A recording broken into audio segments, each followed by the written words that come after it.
तो जय माता दी। मेरा और मेरे यस म्यूजिकल ग्रुप में आप सभी का बहुत बहुत स्वागत है। तो मैं बहुत ही प्यारा पति पत्नी का गीत लाई हूँ।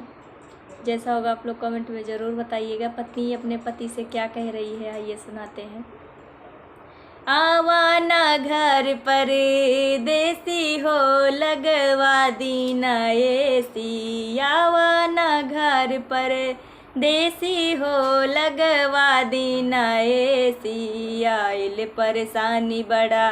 बेसी हो लगवा दे बैसी, आइल परेशानी बड़ी बेसी हो लगवा दे बैसी, औबे घरा मोरी धनिया हो लगवा दे बैसी, ऐबे घरा मोरी रनिया हो लगवा दे बैसी,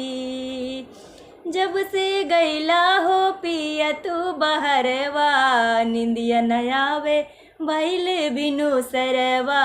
निंदिया न आवे भइल बिनु सरवा, बढ़ल परेशानी बड़ा बेसी हो लगवा दाना एसी, बढ़ल परेशानी बड़ा बेसी हो लगवा दाना एसी, आइल परेशानी बड़ा बेसी हो लगवा दे बैसी, आइल परेशानी बड़ा बेसी हो लगवा दे बैसी, आवाना घर पर देसी हो लगवा दाना एसी, आवाना घर पर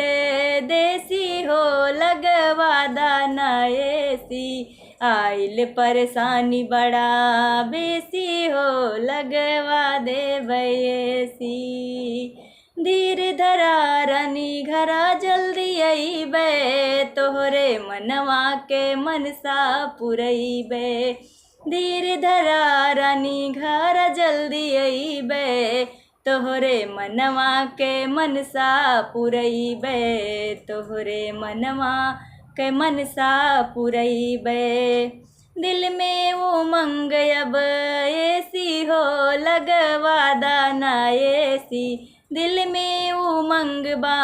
ऐसी हो लगवा दाना एसी, आइल परेशानी बड़ा बेसी हो लगवा दे बैसी, आइल परेशानी बड़ा बेसी हो लगवा दे बैसी, आवाना घर पर